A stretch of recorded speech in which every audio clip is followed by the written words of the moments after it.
మంచి దేవా నీకేనయ్యా శుభవేళ ఆనందమే నా తండ్రి కృపాదమే శుభవేళ ఆనందమే నా తండ్రి కృపాదమే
మన వందనాలు. సర్వోన్నతుడు, సదాకాలం మనకు తోడేవాడు, ఏ విషయంలో విడిచిపెట్టినవాడు. మా ముందుకు రండి, కొంచెం మీరు లైన్ ముందుకు రండి. ఒక విషయం గురించి చెప్పాలనుకుంటున్నా.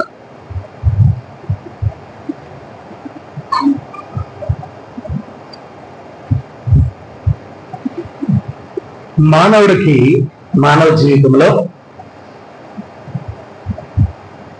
ప్రతి ఒక్కరికి కూడా ఈ 4 వెంటాడుతూ ఉంటారు.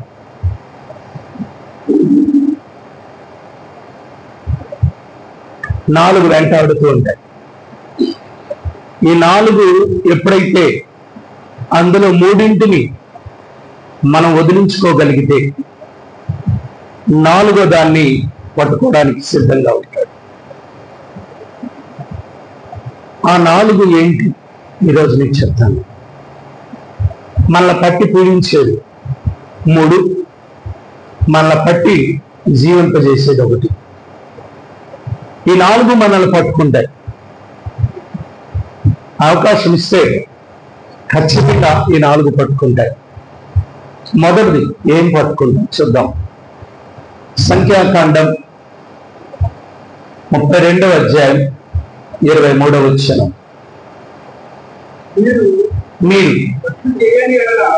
మీరు అట్లు చేయని ఎడల యెహోవా దృష్టికి పాపము చేసిన వారగుదురు గనుక మీ పాపము మిమ్మల్ని పట్టుకుని. చాలు, ప్రార్థన చేసుకుందాం. పరిశుద్ధుడైన మా తండ్రి, ప్రేమ నమ్మకం గల దేవా, జాలి గల మా దేవుడా, ఈ దినం నాతో మాతో అందరూ మీరు మాట్లాడి నన్ను మమ్మల్ని కల్పించి స్థిరపరచాలి. యేసయ్య పరిశుద్ధ నామమున అడిగి వేడుకుంటున్నాం. ఆమేన్. హల్లెలూయా, హల్లెలూయా. 2 చేతుల పైకి ఎత్తుగా. కొంచెం ఇంటి దగ్గర ఏదైపోయినారు, ఇంకా కొంచెం సంతోషంగా ఉండండి. ఎందుకంటే మందిరం సంతోషం. అక్కడ పోయి ఇక్కడ పోయినట్టుంటే ఇంకా మన జీవితం అదే. ఓకేనా? చూడండి, మరొకసారి మార్చేద్దాం. మీరు అట్లు చేయని ఎడల. చూసారా, ఆ ముందు వచ్చింది అంటాడు, మీరు ఇలా చేయకపోతే. కొన్ని మాటలు ఇచ్చాడు దేవుడు మనకి, కొంత ఆజ్ఞ ఇచ్చాడు, కొన్ని నడవడికలు మనకి ఇచ్చాడు దేవుడు.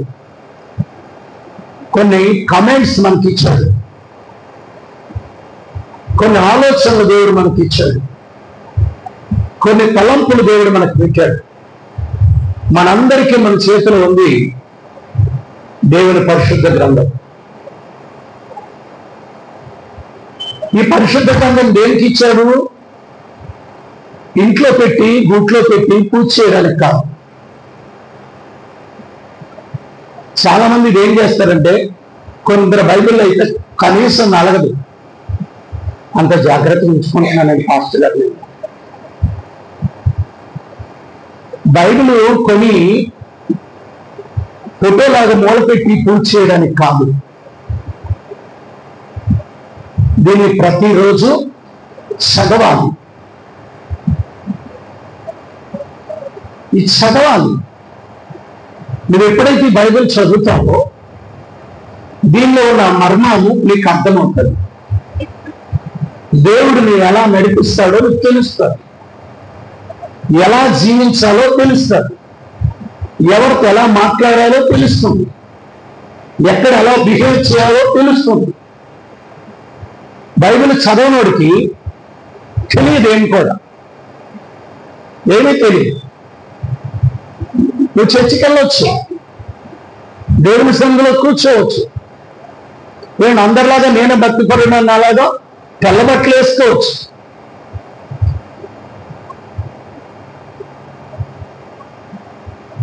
బైబిల్ తీసుకున్నావంటే బైబిల్ రోజు ఏం చేస్తుండాల?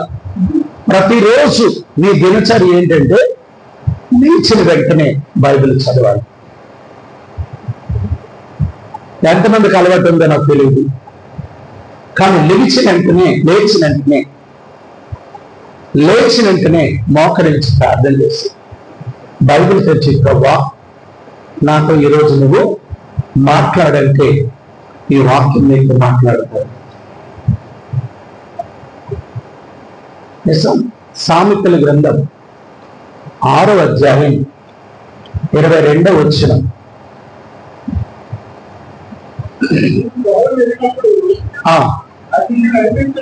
21 నుండి చదవండి.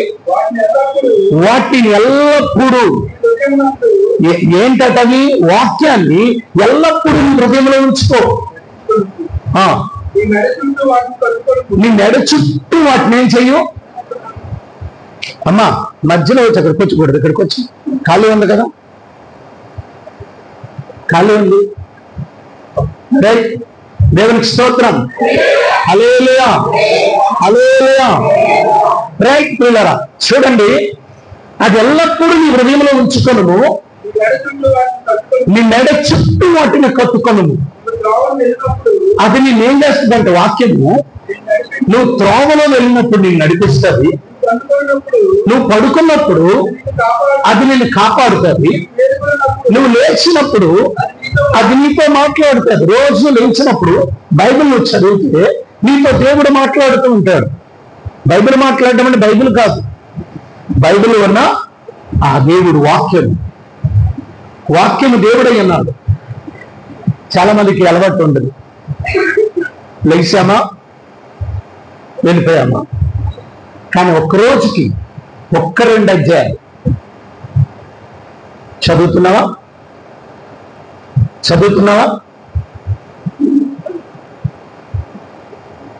ఈరోజు మిమ్మల్ని చేయమని చెప్పట్లేదు, కానీ మీ మనస్సాక్షితో చెప్పుకోండి, ఈరోజు నేను చదువు సంచాలి.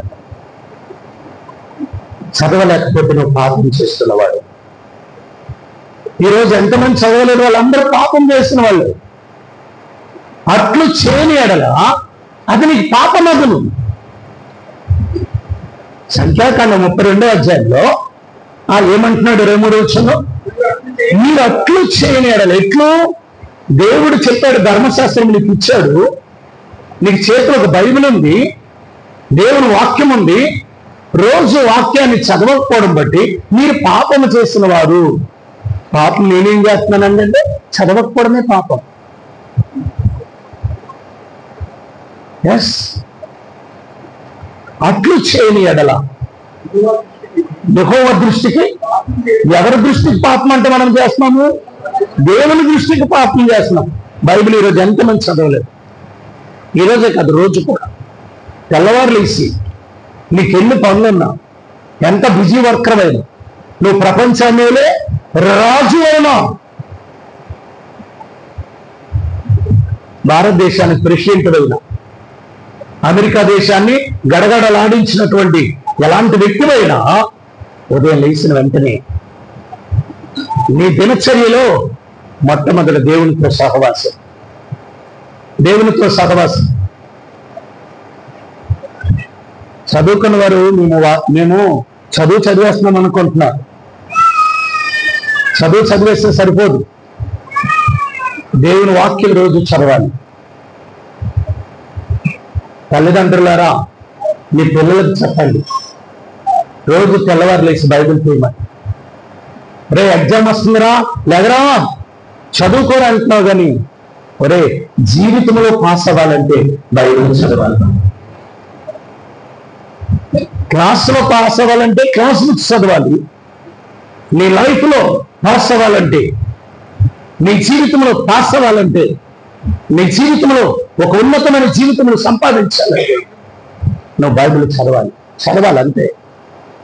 పిల్లలకి ఎగ్జామ్ వస్తుందని రాత్రి పగలు కూర్చోబెట్టి చదివేస్తున్నావు, వాళ్ళు మంచిది, మంచి మార్కులు వస్తాయి, కానీ జీవితంలో మంచి మార్కులు పడాలి, బ్రతుకులో మంచి మార్కులు పడాలి. క్లాసులో మార్కులు ఈ సంవత్సరం కాబట్టి వచ్చే సంవత్సరమే వస్తాయి, కానీ బ్రతుకులో మార్కులు పోయాయా వాడు జీవితాంతం ఏడవలసి ఉంటాడు, వాడు బ్రతుకు కాలం అంతా ఏడవలసి ఉంటాడు. ఏంటి, ఈ సంవత్సరం కాబట్టి వచ్చే సంవత్సరం కడతాం, ఈ సంవత్సరం కాబట్టి వచ్చే సంవత్సరం పాస్ అవుతాం, ఈ సంవత్సరం కాబట్టి 2 సంవత్సరాల తర్వాతనే డిగ్రీ పూర్తి చేసుకుంటాం. కానీ లైఫ్లో రిమార్క్ వచ్చిందా? లైఫ్లో రిమార్క్ వచ్చిందా? నీ రిమార్క్ లేకుండా ఉండాలంటే నువ్వు బైబిల్ చదవాలి. నువ్వు పాస్ అవ్వాలంటే, ఉన్నతమైన స్థితిలో నువ్వు ఉండాలంటే ప్రతిరోజు నువ్వు చదవాలి, నీ పిల్లలకు చెప్పాలి. ఎస్, నిజం. ఈ ఎగ్జామ్లో తల్లిదండ్రులకు నిద్ర ఉండదు, పిల్లలకు నిద్ర ఉండదు. అంత కష్టపడి చదివేస్తున్నా, నిజమే. వాడి క్లాసుల్లో పాస్ అయిపోయాడు, కానీ జీవితంలో ఫెయిల్ అయితే వాడు క్లాసులో పాస్ అయిపోయాడు, ఉన్నతమైన స్థితిలోకి వెళ్ళిపోయాడు, ఇంజనీరింగ్ చదువుకున్నాడు, డిగ్రీ చదివాడు, డాక్టర్ అయ్యాడు, ఐఏఎస్ అయ్యాడు, ఐబిఎస్ అయ్యాడు. బట్ లైఫ్లో ఫెయిల్ అయిపోతే, ఒక ధనవంతుడు తనంతా సంపాదించుకున్నాడు, రాత్రి వేళ అనుకుంటున్నాడు, ఓ ధనమా తినుము తాగుము సుఖించుము నా ప్రాణమా అంటున్నప్పుడు దేవుడు అంటాడు, ఓ రేగివాడా ఇవన్నీ సంపాదించుకున్నాడు, నీ ఆత్మను పోతుంది సుఖమేమి. ఇవన్నీ సంపాదించి అన్నిట్లో గెలిచావు, అందరి దగ్గర గెలిచావు, అన్నిట్లో గెలిచావు, కానీ జీవితంలో ఓడిపోయావు. జీవితంలో ఓడిపోయావు.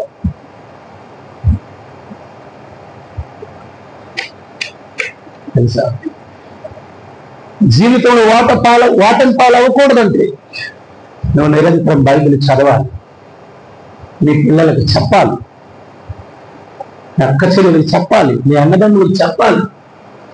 బైబిల్ రోజు చదివే జ్ఞానం ఉందా నీకు?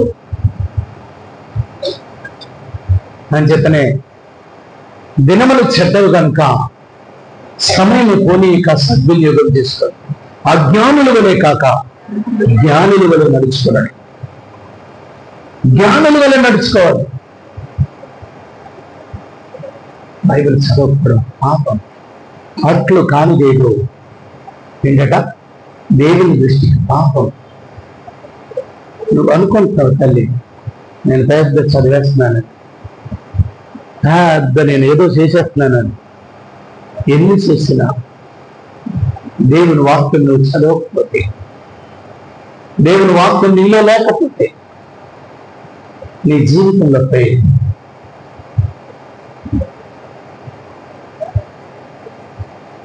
ఎస్, లైఫ్లో ఫెయిల్ అయిపోతావు. క్లాస్లో పాస్ అవుతావు, కానీ లైఫ్లో ఫెయిల్. లైఫ్లో ఫెయిల్ ఏంటో తెలుసా? ఫెయిల్ ఏంటో తెలుసా? లైఫ్లో ఫెయిల్ ఏంటో తెలుసా?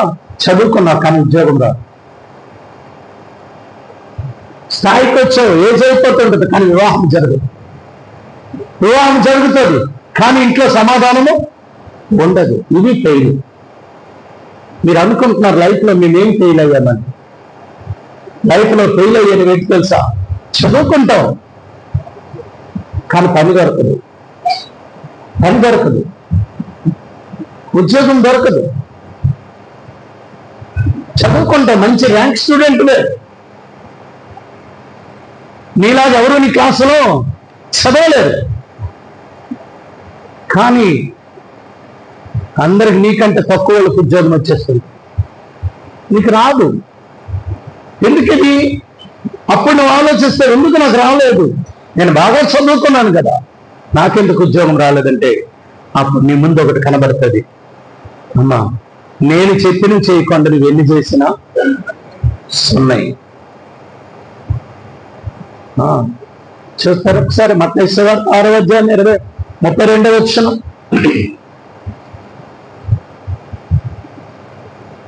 మత్తయి సువార్త 6:32 వచనం. ఇవన్నీ మీకు కావాలనని మీ పరలోకపు తండ్రికి తెలియదు కాబట్టి మీరు చూసారు. ఒకటి, మీకు ఎప్పుడు ఏం కావాలో మా తండ్రికి తెలుసు. నేను పుట్టించిన తండ్రికి నీకు ఎప్పుడు ఏం కావాలో, నువ్వు పుట్టినప్పుడు ఏం కావాలో, పెరిగినప్పుడు ఏం కావాలో, ఏంటి యవన దశలోకి వచ్చినప్పుడు ఏం కావాలో, ఒక స్థాయిలోకి వచ్చినప్పుడు నీకేం కావాలో నా తండ్రికి తెలుస్తుంది. నీకేం కావాలో నా తండ్రికి తెలుసు.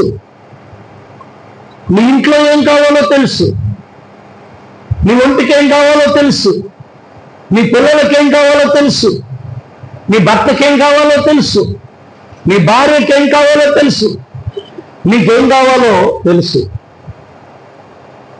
అది చూడకండి, మీ కళ్ళు పెట్టుకోవడం. సంఘంలోకి వస్తే దేవుని వాక్యం అయితే అది వెనకొచ్చిన వాళ్ళు ఎలాగా వస్తుంటారు.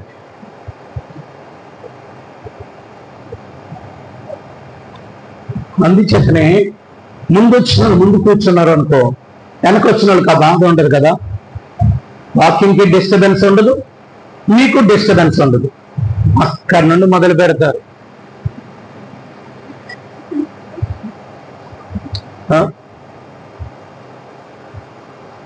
మా ఊర్లో అంటాడు, అది ఇప్పుడు ఎందుకే నీకు అంటారు. చెప్పుకో. ఏసై కూడా అదే అంటాడు, మందిరంకి వచ్చి అటు ఇటుని కళ్ళు చెప్పుకో. యోబు అంటాడు, నా కళ్ళుతో నేను ఒక నిబంధన చేసుకున్నాను, నా కన్నులు అటువైపు ఇటువైపు తిప్పను, సూటిగా నా యేసయ్యని చూస్తాయి. ఆమేన్, ఆమేన్, ఆమేన్. హల్లెలూయా, హల్లెలూయా. మొదటిది ఏంటంటే వాక్యం చదవకపోవడం పాపం. ఆ వాక్యం చదివితే ఏ కాలానికి ఆ కాలం దేవుడు మీకు ఏం కావాలో దేవుడు చేస్తాడు. ఉదయం లేసి ఇక్కడ ఎంతమంది మనం పాపాత్మలు ఉన్నాము. ఉదయం లేసి ఒక్కడు కూడా బైబిల్ చదివినాడు ఒక్కడు, ఏవో 2-3 ఎత్తమంటూ వస్తున్నారు. మిగతా వాళ్ళంతా వందల కొద్ది జనాల్లో ఎంతమంది చదివారు ఉదయకాలం అంటే? ఒక 2-3. ఈరోజు ఎంతమంది సర్వీస్ వచ్చారంటే వాళ్ళు ఉంటారేమో, ఎందుకంటే చర్చికి వేగం రావాలి కదండి. ఒక బైబిల్ చదవడం నుంచి అది నిన్ను నీ కుటుంబాన్ని కాపాడుతుంది. నీకేం కావాలో దేవుడికి తెలుసమ్మా. నీకు ఎప్పుడు ఏమి ఇవ్వాలో దేవునికి తెలుసు. ఏ రోజు నీ ఇంట్లో కార్యం జరిగించాలో నా దేవునికి తెలుసు. తెలుసు. కాబట్టి మొదట నా నీతిని రాజ్యాన్ని వెతకండి. అక్కడ ఏమని మాట్లాడబడింది? ఇవన్నీ మీ తండ్రికి కావాలనని తెలియను. మీ తండ్రికి మీకేం కావాలో తెలియను. కాబట్టి మీరు ఆయన రాజ్యమును నీతిని మొదట వెతకండి. మొదట ఎతకవలసింది ఏంటో తెలుసా? ఆయన రాజ్యాన్ని, నీతి. వాక్యము మొట్టమొదటి తెల్లవారులు ఇస్తున్నాయి. రెండవది ఎలా ఏం చేయాలి తెలుసా? ప్రార్థనా జీవితం. మీకు నేను అడగట్లేదు కానీ ఈరోజు లెగిసిన ఒక్క పావు గంట నేను ప్రార్థన చేసినాను, గుండె మీద చేసుకోండి. పావు గంట చేశాను నేను. లేజ్ చాలా మంది ప్రార్థన లేకుండా వచ్చేస్తారు ఇక్కడ. ఈ యవనస్తులు అంటే అసలు ప్రార్థన చేయరు. నిజం, నేను చెప్తున్నాను, వీళ్ళకి ప్రార్థన లేదు. ప్రార్థన తెల్లవారు లేచి చేస్తున్నారా? యవనస్తులారా, మరి యవనస్తులకే కదండి అంటే కాదు, మనకు కూడా ఉంది. ప్రార్థన తెల్లవారు లేచి వాక్యం ఎంత చదవాలో ప్రార్థన కూడా ఒక పావు గంట. ప్రార్థన జీవితం లేకపోవడం పాపం. తెల్లవారు లేచి ప్రార్థన లేకుండా దేవుడి మందిరానికి వచ్చావు. అర్థమేంటో తెలుసా? బ్రష్ చేయకుండా అన్నం తినేదాను. బ్రష్ చేయకుండా అన్నం తినేవాళ్ళే ప్రార్థన లేకుండా దేవుని వాక్యం చదివేవాళ్ళు. నిజం. ఒక ఆయన బద్ధకిష్టుడు ఉన్నాడు, చాలా పరం బద్ధకిష్టుడు. సోమరి. ఎవరైనా గట్టిగా చెప్తారు. ఈ సోమరి ఇంట్లో పడుకున్నాడు. సోమరి ఇంటికి దొంగెళ్ళాడు. ఎవరింటికి? సోమరి ఇంటికి దొంగెళ్ళాడట. ఆ సోమరి అని తెలియదు. దొంగతనం చేసినాడికి ఏం తెలుస్తుంది చెప్పండి? ఏ ఇల్లు దొరికితే ఆ ఇంట్లోకి వెళ్తాడు. ఆ ఇంట్లో ఏంటి? సోమరి అంట. ఈ దొంగ వెళ్ళాడు. దొంగలు వెళ్ళి ఏం చేశారు తెలుసా? మొట్టమొదటి దొంగలు వెతికి ఎక్కడికి వెళ్తారండి? ముందు వంటగదిలోకి వెళ్తారండి దొంగలు. ఎందుకు చెప్పండి? ఏది ఉంటే తినడానికి. వాళ్ళు ఫస్ట్ చేసే పని ఏంటంటే మనందరికీ నిద్రలోకి పంపించేసి ఫస్ట్ మన వంటగదిలోకి వెళ్తారు తినడానికి. మంచిగా కొండలన్నీ దడగడలు ఆడుతుంటాయి. అమ్మ దొంగ పడ్డాడు అని చెప్తుంది. అప్పుడు అండి వంటగదిలోకి వెళ్ళి తింటున్నాడు, వెతుకుతున్నాడు. వెతుకుతుంటే కొండలన్నీ ఏమయ్యాయి? ఖాళీగా ఉన్నాయంట. కానీ కొండలన్నీ ఖాళీగా ఉన్నాయి, డబ్బాలన్నీ ఖాళీగా ఉన్నాయి. ఏంటి జీవితం అనుకొని ఆ దొంగలకు అర్థం అవ్వట్లేదు. తీరా రూమ్ లోకి వచ్చారు. వచ్చేసరికి భార్య, ఆడు, పిల్లలిద్దరు, నలుగురు పడుకొని ఉన్నారంట. నలుగురు పడుకొని ఉన్నారు.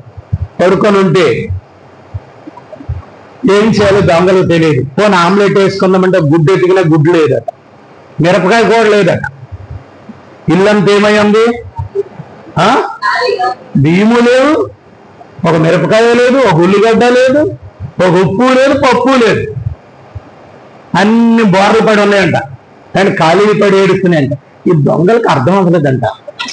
ఒరే రాక రాక ఇలాంటి ఇంటికి వచ్చేవేంట్రా, వీడు ఎవడరా బాబు, వీడి సంగతి చూడాలని ఆడు చూసి గురకలు పెట్టి నిద్రపోతున్నాడు ఎవరితో? భార్య బిడ్డలతో నలుగురు. ఆడు నచ్చి లేపారట. రే లెగరా లెగరా అన్నారు. దొంగలు లేపడం చూడండి. లేపితే లేచాడు. ఏంటి అన్నాడంట. ఏంటి అన్నాడంట. ఏంటి అంటావేంట్రా, ఇంట్లో ఏమి లేవా అన్నారంట. ఈ మధ్య నీ కేకలకి వీడు మాట్లాడే మాటలకి ఇద్దరు పిల్లలు అమ్మ ఆకలి అమ్మ ఆకలి అంటున్నారట. ఈ ఇద్దరు పిల్లలు లేచి ఏం చేస్తున్నారు? ఆకలి ఆకలి అంటున్నారంట. ఈ మధ్యన దొంగలు పడ్డారని తెలిసిపోయింది. దొంగలు వచ్చారని వెంటనే అలా ఆవిడ లేచిందంట. అలా ఆవిడ లేచి దొంగ అన్నయ్య గారు, దొంగ అన్నయ్య గారు అన్నదట. అన్నయ్య అని పిలిచిందంట. దొంగనేమని పిలిచింది? అన్నయ్య, అన్నయ్య గారు పిల్లలకు 2 రోజుల నుండి తిండిలోకి ఏడుస్తున్నారు అన్నయ్య గారు, మమ్మల్ని కొంచెం కనికరించండి అన్నయ్య. కాళ్ళు ఏలపెడతారు. పాప మా దొంగ నీళ్ళంటే మంచి దొంగ అంట. ఆడు కొంచెం కనికరం వచ్చి సరేనమ్మా ఈ దొంగతనం చేయడానికి వచ్చి ఈడేం చేశాడు? ఒక 500 చేతిలో పెట్టాడట. చేతిలో పెట్టి సెల్లమ్మ అన్నయ్య అన్నది కదా, సెల్లమ్మలో ఫీల్ అయిపోయి అన్నలా ఫీల్ అయిపోయి, ఒరే మా సెల్లమ్మని ఏమాత్రం నువ్వు బాధపడడానికి వీల్లేదు, రోజు నువ్వేం చేయాలా? పనికి వెళ్ళి వస్తుండు, అప్పుడు కుటుంబాన్ని పోషించి అన్నాడట. ఎవరు? దొంగలు అన్నారట. వీడు అన్నాడట. కలుగుతాడు. వెళ్ళిపోతూ అమ్మా ఏం పర్వాలేదమ్మా, బావగారికి పనికి వెళ్తారులా, నువ్వేం బాధపడకన్నారు. వెళ్ళిపోతున్నప్పుడు ఈ దొంగ అంటున్నాడు, ఈ ఇంటి గలవాడు అంటున్నాడట, సార్ మళ్ళీ ఎప్పుడు వస్తారు అన్నాడు. అప్పుడప్పుడు మా ఇంటిని ఏం చేస్తుందండి? విజిట్ చేస్తుంది, అంతేగాని పనికి వెళ్తాను అలా, అంతేగాని పనికి వెళ్తున్నాను ఏమంటున్నాడు? అప్పుడప్పుడు మా ఇంటిని విజిట్ చేస్తాడు. ఎందుకంట? వచ్చినప్పుడల్లా 500 మా ఆవిడ చేతులు కడతాడు. వీడికి ఇంకెందుకు పని? చూసారా, చాలా మంది అంతే. నేనండి వెళ్ళినప్పుడు ఆదివారం వెళ్తే చాలు కదా, ఒక వాక్యం చదివేస్తాం, ఒక వాక్యం క్రైస్తవులు అయ్యాం, ఆ వాక్యం మీద మన చెవిలో పడిపోద్ది, చాలు. మిగతా రోజులు మనం వాక్యం చదవద్దు, ప్రార్థన చేయదు. సోమరి ఇల్లు చూస్తే పస్తులు, అక్కడ ఏముంది? సోమరి ఎప్పుడు పస్తులతోనే ఉంటాడట, పస్తులతోనే ఉంటాడట. దేవుని వాక్యం చదవకపోయినా, ప్రార్థన చేయకపోయినా, అట్లు నువ్వు చేయని ఎడలా అది నీ పాపమగును. ఇంకా చూడండి, చదవండి. సంఖ్యాకాండం 32:23. మీరు అట్లు చేయని ఎడల యెహోవా దృష్టికి, ఎవరి దృష్టికి పాపం చేరువాదం అవుతామట? దేవుని దృష్టికి పాపము చేసిన వారు గనుక మీ పాపము మిమ్మల్ని పట్టుకొనును. మొట్టమొదటి మనిషిని ఏం పట్టుకుంటుంది? పాపము. ఎవరిని పట్టుకుంటుంది? అందరిని పట్టుకుంటుంది. ఎందుకంటే అందరము పాపము చేసిన వారమే. పాపము ఒక 5 క్వాలిటీలు చెప్తాను బైబిల్లో నుంచి. మొదటి క్వాలిటీ, పాపానికి గల కారణం. మొదటి యోహాను పత్రిక 3:14. త్వరగా మొదటి యోహాను పత్రిక 3:14.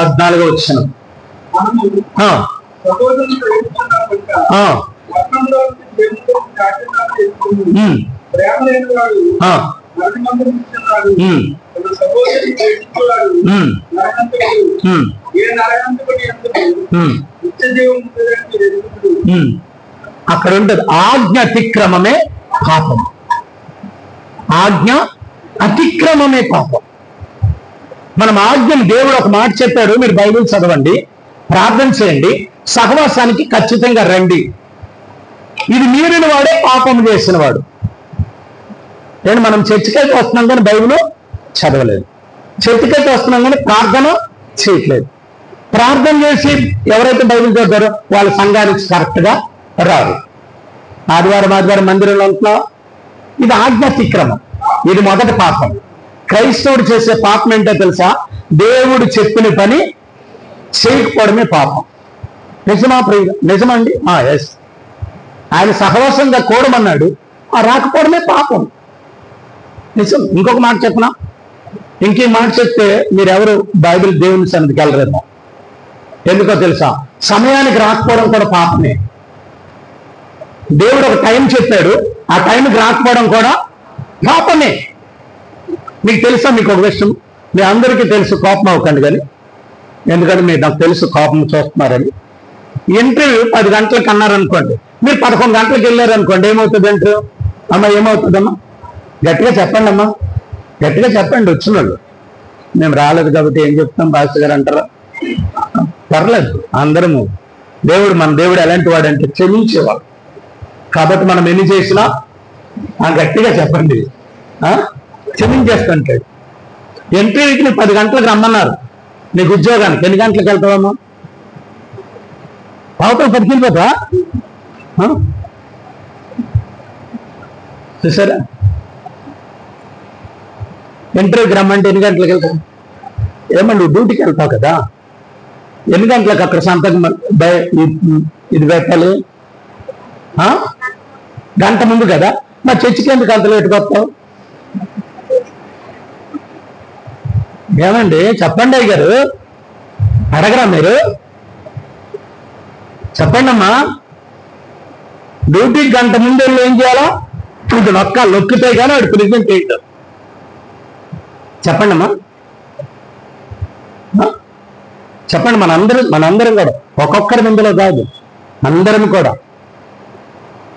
అందరము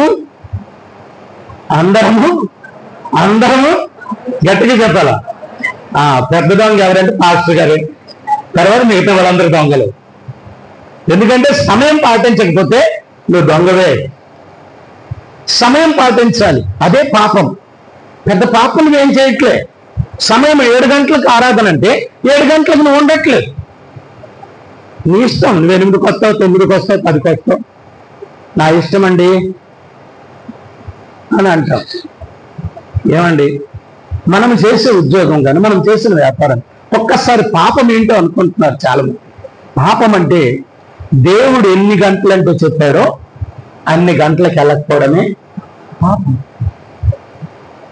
7 గంటల కంటే 7 గంటలకు వెళ్ళాలి. అదే దేవునికి లోబడ్డం. లోబడ్డం అంటే అర్థం ఏంటో తెలుసా? ఎంత సమయం అన్నాడు ఆ సమయానికి వెళ్ళడమే దేవునికి లోబడ్డం. లోబడేవాడికి లెక్కలైన ఆశీర్వాదాలు. లోబడేవాడికి గట్టిగా చెప్పాలి, గట్టిగా చెప్పాలి, లెక్కలైన ఆశీర్వాదాలు.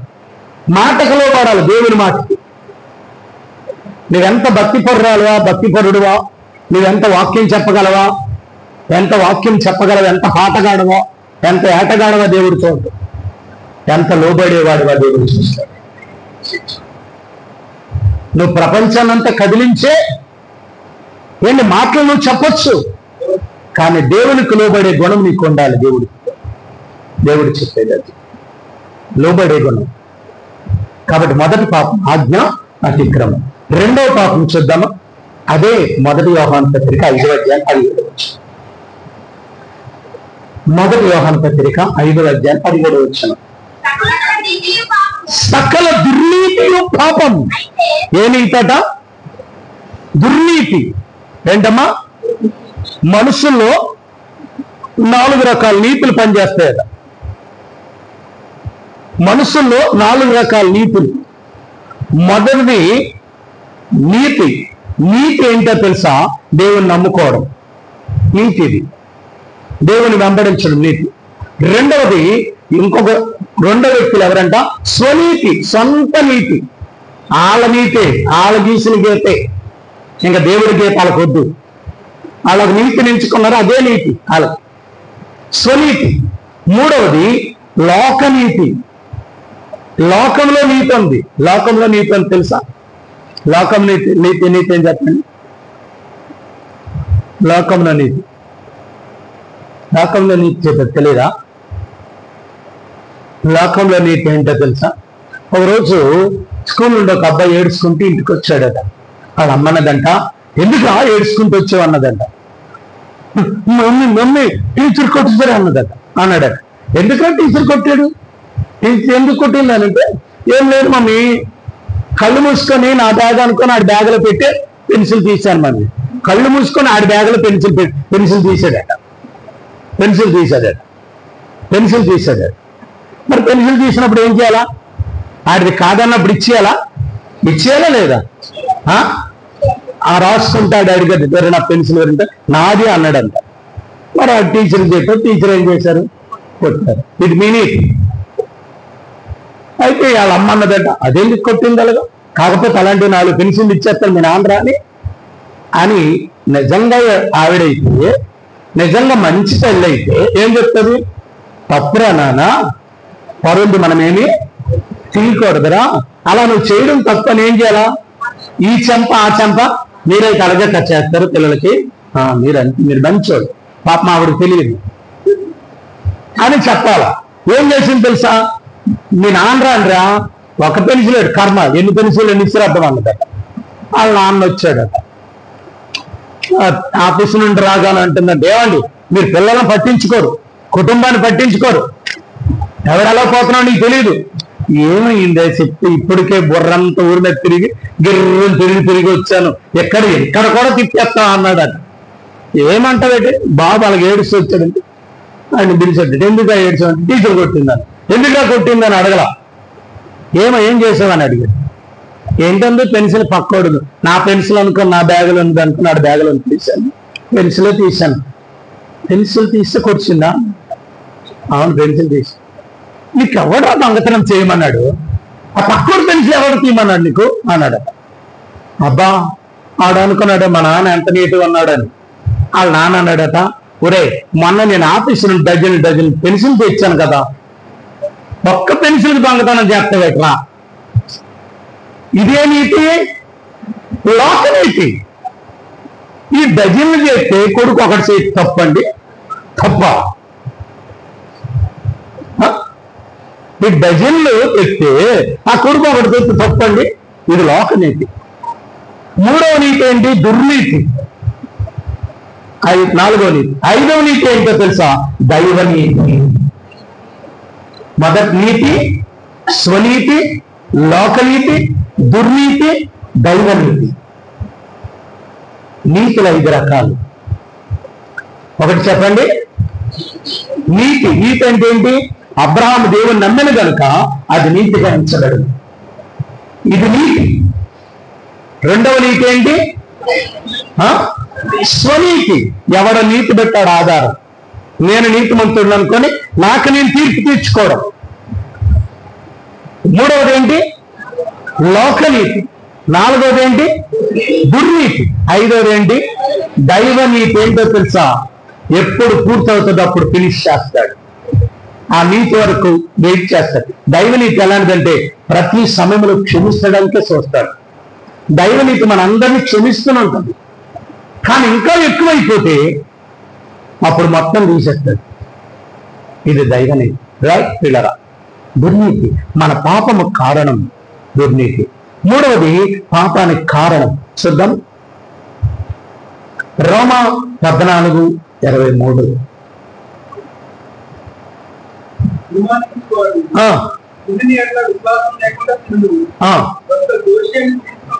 రైట్ పిల్లరా? ఎక్కడ ఉంటుంది పాపం? ఏంటో తెలుసా? విశ్వాసం కానిదేదో అదే పాపం. విశ్వాసం కానిదేదో అదే పాపం. కొంతమంది విశ్వాసం కాని చేస్తుంటారు, అది పాపం. నాలుగో పాపం చూద్దాం. సామెతలు 24:9. సామెతలు 24:9 నాలుగో పాపం. మూర్ఖుని యోచన. ఏంటట? మూర్ఖుల ఆలోచన కూడా పాపం అట. ఎందుకంటే మూర్ఖుడికి ఆలోచన ఉండదు. మూర్ఖుడికి ఆలోచన ఉంటుందండి? ఉంటుందండి. గట్టిగా చెప్పండి. గట్టిగా చెప్పాలి. ఉంటుందా? ఉంటుందా? ఉండదు? మీకు చెప్పనా? బాగా మూర్ఖుడు అనుకోడు, కోపంలో ఏం చేస్తాడు? ఆడికి ఆలోచన ఉండదు. ఆలోచన చచ్చిపోద్ది. ఆలోచన చచ్చిపోద్ది. ఇలా చేయాలి, అలా చేయాలని. ఒకవేళ ఎవడేం చెప్తున్నాడు మీకు కోపం వచ్చేది. మూర్ఖుడికి కోపం ఎక్కువ.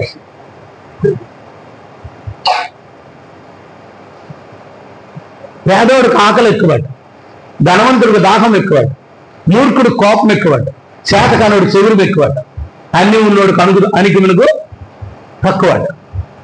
చెప్పండి, పేదవాడికి ఆకలి ఎక్కువ, పేదవాడికి. ధనవంతుడికి దాహం ఎక్కువ, మూర్ఖుడికి చేతకానుడికి చెవురు ఎక్కువ. చేతకానుడు కాడికి ఏటి శాతనాడు, కానీ చెవురు ఎక్కువట. అన్ని ఉన్నోడికి అణుకు తక్కువట. అన్ని ఉన్నోడికి అణుకు తక్కువ. నువ్వే క్వాలిటీ? ఏదిలో మనం ఏ క్వాలిటీ అంటారు? చెప్పండి, ఏ క్వాలిటీ? నీ మటుకు నువ్వే పేదోడువా, ధనవంతుడువా, మూర్ఖుడువా, ఇంకా శాతకానుడువా, లేకపోతే అన్ని ఉన్నోడువా? నీ ఇష్టం. రైట్? కాబట్టి మూర్ఖుని ఆలోచన పాపం. ఐదవది ఇంకో మాట చెప్పి దాని ముందుకు వెళ్ళిపోదాం. యాకోబు రాసిన పత్రిక 4వ అధ్యాయం 17వ వచనం. 4:17. కాబట్టి మేలైనది చేయనెరిగి అలాగే చేయని వానికి పాపం. దేవునికి స్తోత్రం. పాపానికి ఇంకొక నిర్వచనం ఏంటి? మేలైనది నీకు తెలుసు, మేలు అవుతుందని, అది చేయకపోవడమే పాపం. మేలు చేయడం ఎరిగి కూడా మేలు చేయకపోవడం పాపం. నీ వల్ల మేలు అవుద్ది, ఆ మేలు చేయకపోవడమే పాపం. మేలు నా వల్ల ఏం మేలు అవుద్దండి అంటే కొన్ని అవుతాయి మన వల్ల దేవుడు ఇచ్చాడు, మనం మేలు చేయొచ్చు. ఏంటి మేలు తెలుసండి? మనకు 2 పూటలు బియ్యం ఉన్నాయి, ఒకరికి ఒక పూట కూడా బియ్యం లేదు. ఒక పూటకి బియ్యం మనం ఇవ్వగలమా లేదా? ఇవ్వగలమా లేదు? చెప్పండి. ఇది మేలు కదా. కానీ అది ఇవ్వకుండా దిగబెట్టేవాడికి పాపం. పక్కన వాడు గిరగిరగిర కొట్టుకుంటున్నా వీడు కనీసం ఎంగిల్ చేతితో కూడా కొట్టకపోవడమే పాపం. నీ దగ్గర 10 రూపాయలు ఉన్నాయి, అక్కడ ఎండలో దాహంతో మాడిపోతున్నాడు, అప్పుడు ఆడికి ఒక వాటర్ ప్యాకెట్ కొనివ్వకపోవడం పాపం. పాపం అంటే ఏంటి? మేలు చేయడం ఎరిగి కూడా మేలు చేయకపోవడమే పాపం. చిన్నవే మన దగ్గర ఉండి కూడా చేయం, ఇదే పాపం. పాపంలో 5 నిర్వచనాలు. 5 నిర్వచనాలు. కాబట్టి నీ పాపం నిన్ను పట్టుకుంటుంది. మానవుని పట్టుకునేది మొదటేంటి? పాపం. ఈ పట్టుకున్న పాపాన్ని ఎవడు విడిపించగలడు? ఎవడు విడిపించగలడు? పాపం మనల్ని పట్టేస్తుంది. అదెంత కడుగుదామన్నా వదలట్లేదు. మీకు ఒకసారి చెప్తాను, మరొకసారి చెప్తున్నాను. ఆ మధ్యన వరదలు వచ్చాయి. పైనున్న వాళ్ళకి వరదలు వస్తే కిందనున్న వాళ్ళకి చాలా సంతోషం. ఎందుకంటే వాళ్ళు ఊర్లన్నీ కొట్టుకుపోతున్నాయి. వాళ్ళు చాలా బాధపడుతున్నారు. పక్క ఊరు నుండి వస్తుంటది కదా, వీళ్ళకి సంతోషం ఎందుకో తెలుసా? ఆ కొట్టుకొచ్చినవన్నీ పట్టుకుంటారు అనమాట. వీళ్ళు ఆ కొట్టుకొచ్చినవన్నీ వీళ్ళు పట్టుకుంటారు. సో ఇలా కొట్టుకొస్తుంటే ఒకడు అనుకున్నాడు, చాలా మంచోడే, వాడు అనుకున్నాడట, అందరికి అన్ని దొరుకుతున్నాయి, నాకు గొప్ప సలేస్తుంది, నల్లని రగ్గు దొరికితే ఎంత బాగున్నా అనుకున్నాడు. ఆ రగ్గు కొరకు ఎదురు చూస్తున్నాడు. ఆ వరదలోన ఒక నల్లని మూటలాడిది కొట్టుకొస్తుందట. అమ్మ నాకు ఎలాగని నేను అనుకుంది, ఏం చేసింది, దొరికిందని లోపలికి వెళ్ళిపోయాడు. ఎందులోకి? ఆ వరదలోకి వెళ్ళిపోయాడు. వరదలోకి వెళ్ళిపోయి ఆ నల్లని మూట వస్తుంది కదా, ఆ మూటను గట్టిగా పట్టేశాడట. నేను అడిగిన రగ్గు నాకు దొరికిందని. దొరికిన తర్వాత పట్టిన తర్వాత చూసాడట. ఏమండి అదేం చేసిందట? ఈయన గట్టిగా పట్టించిందట. ఈయన గట్టిగా పెట్టిందంట. వీడు అంటున్నాడు, రే నన్ను ఇడిపోయిందానికి రండి బొడ్డున పిల్లలు కేకేస్తున్నాడు. అలా ఒరే దాన్ని వదిలేరు, వచ్చారు అంటున్నారట. ఒరే నేను వదిలేస్తాను రే, కానీ అదే నన్ను వదలట్లేదు అన్నాడట. నేను వదిలేస్తాను కానీ అది నన్ను వదలట్లేదు అన్నాడు. ఎంతకి ఏంటంటే ఎలిగిమెంట్ అట. అది వరదలు ఏం చేస్తుందా, దాని ప్రాణభయంకి అది వెళ్ళిపోతుంది. అంతలో ఈడేం చేశాడు, పట్టాడు. అదేమనుకుంది, ఒక్కర్రా ఏంటి ఓ చెట్టుగా అనుకుని అదేం చేసింది, దాన్ని గట్టిగా పట్టుకుంది. ఈడేని బయటికి తీస్తాడు. చాలా మంది అలాగే పాపం ఒకసారి పట్టుకుంటే నువ్వు వదిలినా అది వదలదు. నువ్వు వదిలినా వదలదు. వదలాలనుకున్నా వదలదు. ప్రియులరా, పాపం అంత డేంజర్. పాపం అంత. ఇప్పుడు చూడండి ఎంతో మంది సెల్ ఫోన్లు పట్టుకున్నాడు. ఇప్పుడు వదిలేద్దామని వదలగలరా? నేను వదిలేస్తున్న సెల్ ఫోన్ అమ్మేలు ఎవరైనా చేయొద్దండి. ఒక్కలుంటొట్టు మీరు అనొచ్చు, పాస్ గారు మా అందరికి అంటున్నా కదా మీరు వదిలేస్తారా పాస్ గారు అంటే అని చెప్పి ఒక్కడుంటొట్టు. అది పట్టుకోవడమే చదువు. చిన్న పిల్లలు కూడా పట్టుకుంటే అది లేకపోతే ఇప్పుడు ప్రపంచానికి ఏం పట్టేసింది? ఏంటది? గట్టిగా చిన్నవాళ్ళకి లేదు.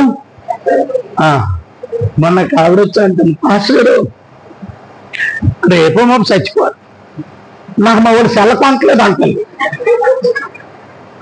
ఎందుకమ్మా సెల్? ఎందుకంటే ఎవడు ఫోన్ చేయడానికి, సెల్ ఎవరు ఫోన్ చేయడానికో. రేపో కళ్ళు పోయాయి, నడలేవు, నీకు ఎందుకు సెల్ అంటే ఎలాగని మీరు చెప్పండి. మా ఇంటి వెళ్తాను, మీరు చెప్తే మా ఇంట్లో ఏం చెప్తారు? సెల్ ఫోన్ కొనేసి నాకు కూడా అవసరం కదా, మునిగిపోతుంది, పడిపోద్ది, అక్కడే తెలియదు, గిలగిలగిలగిల అయిపోతుంది, నీకేం కావాలట? సెల్ కావాలి. దానికి మళ్ళీ నేను రికమెండేషన్ చూడండి, ఆ పాపానికి మళ్ళీ రికమెండేషన్. నేను అన్నాను, అమ్మ ఎవరు చేస్తా అంటే అదేంటి బాబు, ఎప్పుడైనా అక్కడికి వెళ్ళిపోయినప్పుడు మీకు ఫోన్ చేయనా అంటే అక్కడి నుంచి నాకు చేస్తుంది. ఎక్కడికైనా వెళ్ళిపోతే నాకు ఫోన్ చేస్తుంది. ఏంటి నరకానికి వెళ్ళిపోతే అక్కడి నుండి కూడా నాకు ఫోన్ చేస్తుంది. ఎందుకంటే పాస్బాబు ఇక్కడ ఉన్నాను వచ్చేయండి అని. చూసారు, ప్రతి ఇంట్లో ప్రతి వ్యక్తిలో పట్టుకుంది ఏంటి? ఏం పాపం అది? ఇది చాలా చిన్న సెల్ ఫోన్ పాపం పట్టుకుంది. చూసారా, ఏ వదిలేమైనా ప్రపంచంలో ఎదురుతా కానీ సెల్ ఫోన్ ఎవరు వదలరు. మీ ఇంట్లో ఎంత పెట్టండి, ఎంత కొట్టండి, ఏంటి చివరికి నీకు తిండి పెట్టండి అని చెప్పండి, ఆస్తి ఇవ్వనన్నా పర్లేదు, సెల్ ఫోన్ మాత్రం వదలరు. ఏం పిల్లలారా, రేపు అంతరా సెల్ చూడకరా చదువుతారంటే నీకేం తెలుసు సెల్ ఫోన్లో అని పెడతారు.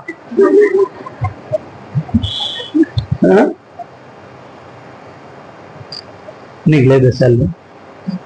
ఉందా? అదే నాకు కనబడతాడు కదా.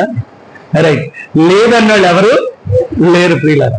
చూసారా ఎంత ఎంత ఎంత పాపము లోకంలో విస్తరించిందంటే ఎంత ఎన్ని లక్షలు ఇచ్చినా వదలరండి ఆ సెల్ ఫోన్.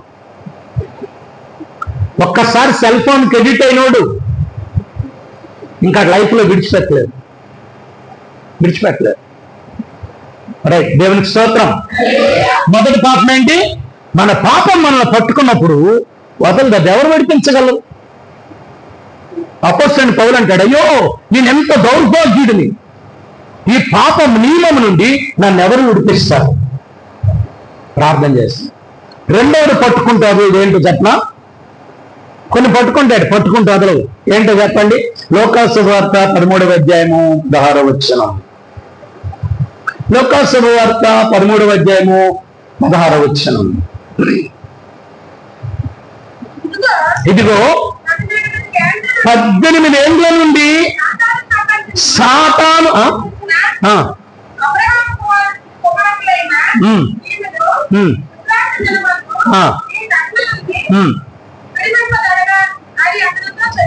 రైట్ స్పష్టంగా మీకు చెప్తాను. ఇక్కడ ఒక ఆవిడ ఉంది. ఆవిడ ఎక్కడుందో తెలుసా? చర్చిలోనే ఉంది. ఎక్కడుందమ్మా? ఈవిడ కూడా అబ్రాహాము కుమార్తె అని పేరుంది. చాలా మంది మేము క్రైస్తవులనే అంటారు. ఎక్కడ ఉంటారు? చర్చిలోనే ఉంటారు. వీళ్ళకి ఒకటి పట్టుకుంటుందట. ఏంటది? ఆ దెయ్యం అంట. ఎన్ని సంవత్సరాలు పట్టుకొని వదలలేదు? 18 సంవత్సరాలను పట్టుకొని వదలలేదు. చూసారు, ఒకసారి పట్టింది, ఎక్కడో పట్టేసి ఉంటుంది, అది వదలదు. ఒకటి పాపం విడిచిపెట్టదు, పట్టుకుంటుంది మానవుడికి. రెండవది దెయ్యం పట్టుకుంటుంది. దెయ్యం పట్టుకుంటే జీవితం ఎలాగా? ఒకరికి ఒక దెయ్యం పట్టింది అనుకోండి, వాడు ఊరు కానదు, వీళ్ళు కానదు, కుటుంబం కానరు, మనుషులు కానరు. నిజం ప్రియులారా, దెయ్యం పట్టినోడు ఆడికి ఇల్లు అంటూ ఉండదు, ఆడికి ఒక ఊరు అంటూ ఉండదు, ఒక ప్రాంతం అంటూ ఉండదు, ఒక కుటుంబం అంటూ ఉండదు. ఆడికి మనశ్శాంతి ఉండదు ప్రియులారా దెయ్యం పట్టినోడు. ఆ శానా పట్టినోడు ఊర్లో ఉండలేకపోయాడు, ఇంట్లో ఉండలేకపోయాడు, సరైన బట్టలు వేసుకోలేకపోయాడు, ఎవరితో సమాధానముగా ఉండలేకపోయాడు. చూడండి, దెయ్యం పట్టిన రూల్ ఇది. దెయ్యం ఎవరికైతే పట్టిందో మీరు వాళ్ళని తప్పుగా అనుకోకండి ప్రియులరా. దెయ్యం పట్టినోడికి రూల్ ఏంటో తెలుసు? మొదటి రూలు, అందరితో కలవలేడు. దెయ్యం పట్టినోడు ఎవరైనా సరే వాళ్ళు చర్చిలోనే ఉండొచ్చు, కానీ అందరితో కలవలేరు. ఇదొక రకమైన దెయ్యం.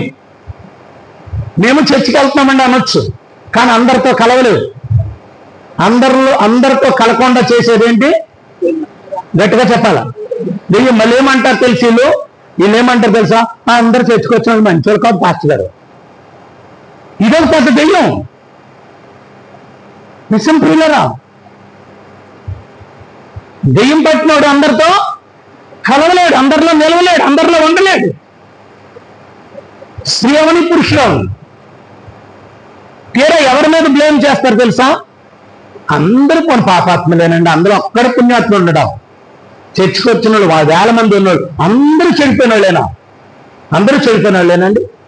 చెప్పండి మరొకసారి. అందరూ చెడిపోయిన వాళ్ళు అంటే నేను చెడిపోయాను కాబట్టి నాకు అందరూ ఎలా కనబడుతున్నారు? పచ్చ కళ్ళద్దాలు వేసినోడికి అందరూ పచ్చగా కనబడతారు, బ్లాక్ కళ్ళద్దాలు వేసినోడికి లోకమంతా బ్లాక్ కనబడతారు, వైట్ కళ్ళద్దాలు వేస్తే పాపాత్ముడు కూడా మంచోడుగానే కనబడతాడు. యేసు ప్రభువు వైట్ కళ్ళద్దాలు, పరిశుద్ధాత్మని కళ్ళద్దాలు వేశారు కాబట్టి ఆయన పాపాత్ముడు. స్త్రీ కూడా ఎలా కనబడింది? నీతిమంతురాలుగా కనబడింది. బలహీనుడైనటువంటి గిద్యోను కూడా దేవునికి ఎలా కనబడ్డాడు? బలవంతుడు, పరాక్రమవంతుడుగా కనబడ్డాడు. దేవుడు కళ్ళద్దాలు పెట్టి నువ్వు చూడు, ప్రభు కళ్ళు పెట్టి నువ్వు చూడు.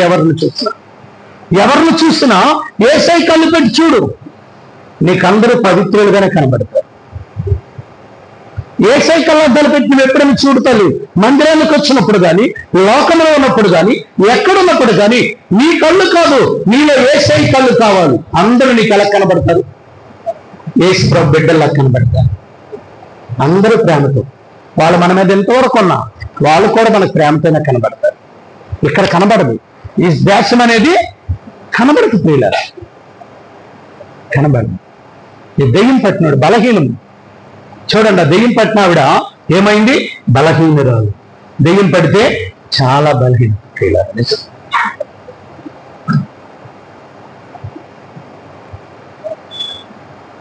ఒక ఆయనకి అడిగాడట, ఒక ఆయన, నువ్వు దేవుని సన్నిధికి వస్తున్నావు కదా, నీ కోరిక ఏంటి అన్నాడట. ఆ యవనస్తుడు ఇచ్చినప్పుడు అడిగాడట. అడిగితే యవనస్తుడు అన్నాడట, ఒక భార్య. మరి ఒక భార్య కాబట్టి ఎంతమందిరా? ఏంటట? ఒక భార్య, 2 పిల్లలు, 3 బెడ్రూమ్లు ఇల్లు, 4 చక్రాల కారు, 5 రోజుల పని, 6 అంకెలు గల జీతం అట. చెప్పండి ఏంటమ్మా?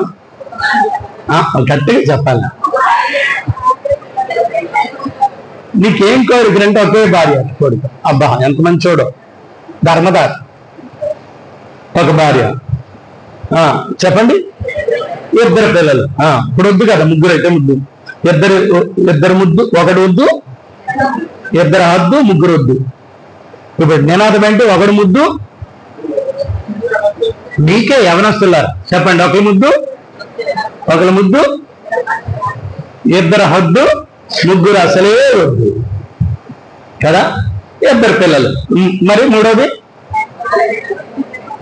Triple bed, 3 BH చాలంట. 3 BH చాలంట. 4వది 4 చక్రాల కారు. చూడండి, ఇది కోరుకోండి, ప్రార్థన చేయండి. 5వది 5 రోజులే పని ఉండాలట. మరి ఇప్పుడు అంతే కదండి. శనివారం ప్రతి సాఫ్ట్వేర్కి ఏమైపోయింది? రేపు ఇంకా చూసారు 4 రోజులే పని అంట. 3 రోజులు సెలవు హ్యాపీగా, ఎందుకంటే మిగతా వాళ్ళకి సమయం దొరకట్లేదు. చూడండి, 5 రోజుల పని, జీతం మాత్రం ఇవన్నీ ఒక్కొక్కటట. జీతం మాత్రం 6 అంకెలు కావాలట. అంటే జీతం మాత్రం లక్షల్లో కావాలట. చూడండి, మరి 7వది ఒకటి ఉంది. 7వది ఒకటి కోరుకోలేదు. 7వది ఏంటి చెప్పండి? ఈ 6 కోరుకున్నాడు, 7వది కోరుకోవాలి. ఏంటో తెలుసా? 7 అడుగులు గొయ్య, 7 అడుగుల గొయ్య. అది కూడా కావాలి కదండి. అది 7 అడుగులు గొయ్య లేకపోతే ఇబ్బంది కదా ఏమండి? నిజమే. కాబట్టి ప్రియులారా, మనకు మొదలుగా పట్టేది ఏంటి? పాపం. రెండవది దెయ్యం. ఏంటమ్మా? దెయ్యం. దెయ్యం. ఈ దెయ్యం పట్టినోడు ఒక దగ్గర స్టాండర్డ్గా ఉండలేడు, స్థిరమైన జీవితాన్ని జీవించలేడు. ఏంటి? బట్టలు కూడా కొనుక్కొని వేసుకోలేడు అని దెయ్యం పట్టినోడు. నిజం. వేసిన చింపేస్తాడు. నీకు ఇంకొక విషయం చెప్పనా? మీరేమనుకోకపోతే చెప్తాను. కొనుక్కోవడానికి డబ్బులు ఉంటాయి, కానీ బట్టలు కొనుక్కో. ఇదే దెయ్యం. ఇదే దెయ్యం అండి. మీరు అనుకుంటారు, రేటు అనుకుంటారు, కానీ కొనుక్కోవడానికి డబ్బులు ఉంటాయి, పుష్కలంగా ఉంటాయి, కానీ ఆడు బట్టలు ఇప్పుడు ఆడు కొనుక్కోలేడు. అది ఒక రకమైన దెయ్యం. నేను అనుభవించాను.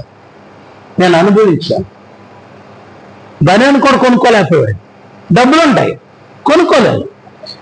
ఇది ఒక రకమైన దెయ్యం. దెయ్యం అంటే దరిద్రం. ఇది నిజం. నీకు డబ్బులు లేవంటే కొనుక్కోలేదంటే అది అర్థం ఉంది. నీ చేతి నిండా డబ్బులు ఉంటాయి, కానీ కొనుక్కోలేదు. చేతి నిండా డబ్బులు ఉంటాయి, కానీ పుష్టి వేరా అన్నం తినలేవండి. నీకు వస్తుంది జీతం, కానీ నెలసరి తృప్తిగా అన్నం తినగలుగుతున్నావా? కొంతమంది సంపాదిస్తారు, కానీ ఆ 3 రోజుల్లో ఫ్రిడ్జ్లో పెట్టుకొని తీసుకొని తింటుంటారు. ఆ 3 రోజులు వండుకోవడం ఎందుకు? ఫ్రిడ్జ్లో పెట్టుకొని తింటం ఎందుకు? వండేస్తారు ఒకరోజే. గ్యాస్ కలిసి వస్తుంది, ఏమండి? పని కలిసి వస్తుంది అని ఏం చేస్తారు? 1 కేజీ చికెన్ తెచ్చారనుకోండి, వండేస్తారు. ఏం చేస్తారు? రోజుకి ఒక్కొక్క ముక్క. ఎలాగుంటుందో తెలుసండి?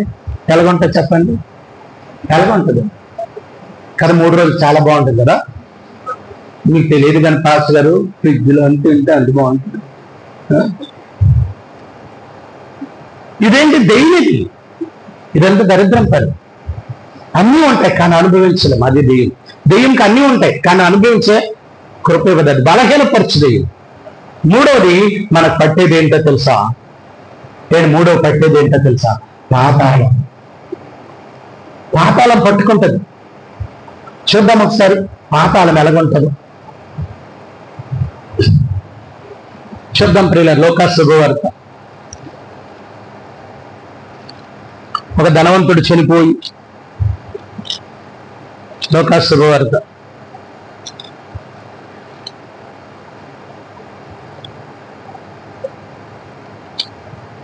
చూడండి 16వ అధ్యాయం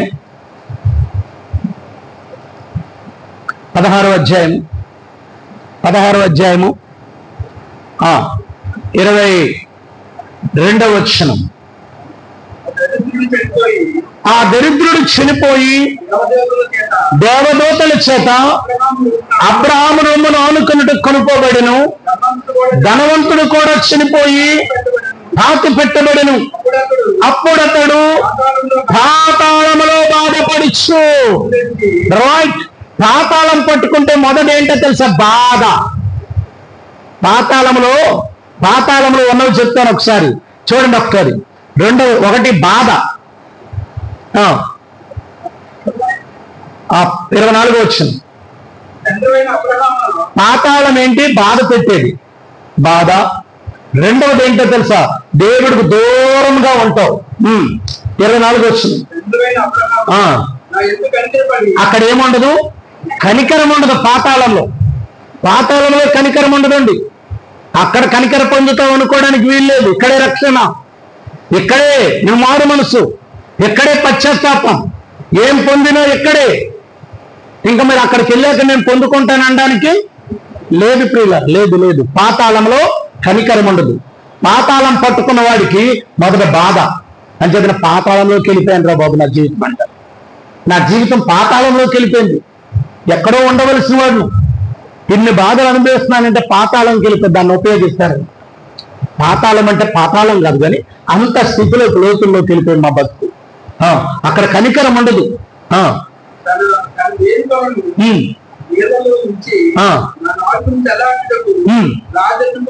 చూసారు ఇక్కడ ఏముంది? దాహం. ఎంత తాగిన నీరు అసలు నీరే ఉండదు అక్కడ. పాతాళంలో అగ్ని తప్ప నీరు ఉండదు. పాతాళంలో ఒకడికి పాతాళం పట్టిందంటే అడికి ఇంకా ఏం ఉపశమనం అనేది లేదు. ఉపశమనం లేదు. చూసారా? నీరు ఉండదు.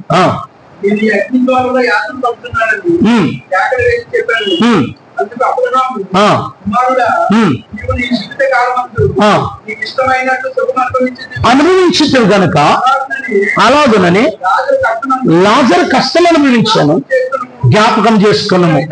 ఇప్పుడైతే వాడు ఇక్కడ నెమ్మది పొందుతున్నాడు. దేవునికి స్తోత్రం. హల్లెలూయా.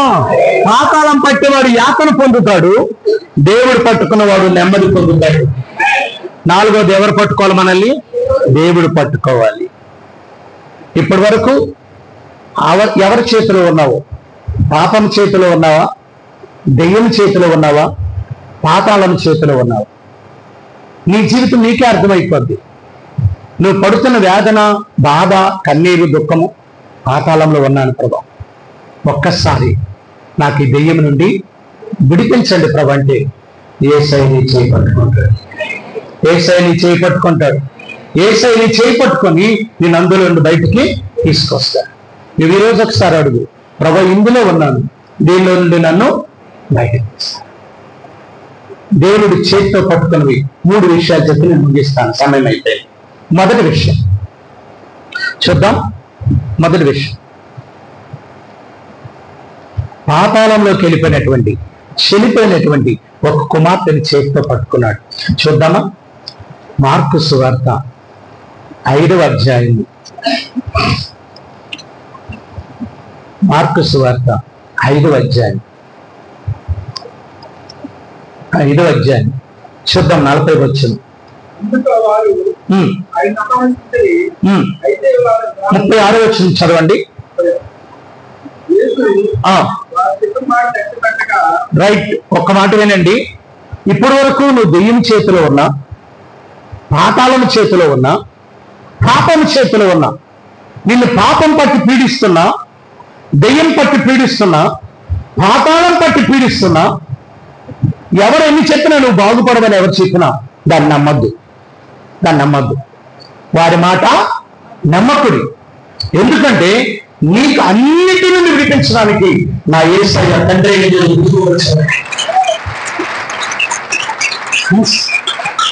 ఆ దెయ్యం పట్టుకున్న ఆవిడ చర్చిలో ఉంది. ఎన్ని సంవత్సరాల నుంచి? 18 సంవత్సరాలు. అందరూ అంటున్నారు ఇది బతికింటే, దీని జీవితం ఇంతే, దీని బ్రతికింటే ఇక మారదు అంటున్నారు. అందరూ అంటున్నారు. ఆవిడ కూడా బాధపడుతుంది. ఎందుకంటే ఈ బాధ కంటే పక్కోళ్ళు అనే మాటలకే ఎక్కువ బాధ కదా. మన బాధ కంటే మన పక్కోళ్ళు అనే మాటలకి మరీ ఎక్కువ బాధపడిపోతుంది కానీ విశ్వాసం వదలలేదు. ఎందుకు వదలలేదు తెలుసా? 18 సంవత్సరాలు నువ్వు నడవలేకపోతే చర్చికి వస్తుందండి? చర్చికి వస్తావా? ఒక్కరోజు తలనొప్పి వస్తే నువ్వు రావు. ఒక్కరోజు ఏదైనా తలనొప్పి వచ్చిందంటే నువ్వు చర్చికి రావు. కాళ్ళ నొప్పి వచ్చిందంటే రావు. ఏదైనా ఆటంకం వస్తే రావు. కానీ 18 సంవత్సరాల నుండి నడుమంగిపోయి దెయ్యం ఆపేస్తున్నా దాన్ని జయించుకుంటూ ఎక్కడికి వచ్చింది? మందిరానికి వచ్చింది. ఎందుకో తెలుసా? ఆవిడకు ఒక విశ్వాసం ఏంటో తెలుసా? ఏదో ఒక రోజు నా బాధను చూసిన దేవుడు నా దగ్గరికి వస్తాడు. ఖచ్చితంగా ప్రియులారా, మందిరానికి ఎందుకు రావాలంటే ఏదో ఒక ఆదివారం దేవుడు నేను తాకేస్తాడు. మందిరంలో ఏదో ఒక రోజు దేవుడు నీ ఇంట్లో కార్యం జరిగించేస్తాడు. నీ విశ్వాసంతో నమ్మితే వస్తే, నీ విశ్వాసం నమ్మితే వస్తే ఖచ్చితంగా ఏదో ఒక ఆదివారం నీ జీవితంలో కార్యం జరిగిపోదు. ఏదో ఒక ఆరాధనలో నీ జీవితంలో కార్యం జరిగిపోదు. నువ్వు నమ్మకంతో రావాలి. నాకు దెయ్యం పట్టేసిందని ఆవిడ ఆగిపోలేదు. చూడండి ఆవిడ విషయం. లోకా శుభవార్త చూడండి, అక్కడ 13వ అధ్యాయం 10వ వచనం. విశ్రాంతి దినమున ఏ దినమంట? విశ్రాంతి దినమున యేసుప్రభువు వారు సమాధి మందిరానికి వచ్చాడు. ఎందుకు వచ్చాడంటే ఆవిడ గురిండే వచ్చాడు. ఈరోజు యేసు ఎందుకు వచ్చాడు తెలుసా? నీ గురిండే వచ్చాడు. నీ గురిండే. ప్రతి ఆదివారం ఆయన ఎందుకు వస్తాడట? నీ గురిండే, నీ గురిండే, నీ గురిండే, నీ గురిండే, నా గురిండే, నా గురిండే వస్తాడు. కూర్చోబెట్టమ్మా, కూర్చోబెట్టు. కూర్చో. కూర్చో, కూర్చో.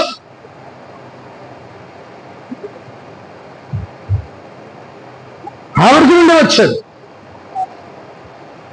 ఆవిడ గురిండి వచ్చాడు. ఎన్ని సంవత్సరాల నుంచి? 18 సంవత్సరాల నుండి ఎదురు చూస్తుంది. ఏంటి నీరసం అయిపోలేదు? ఏంటి నేను రానని చెప్పలేదు? ఎవరెన్ని అనుకున్నా మందిరం మొదలలేదు. చూడండి ఆవిడ జీవితం ఒకసారి చూడండి. ఎవరెన్నో అనుకున్నా మందిరం మొదలలేదు. ఎవరెన్నో అనుకున్నా మందిరం విడిచిపెట్టలేదు. నాకు ఇది బలహీనపరిచేస్తుంది కదా.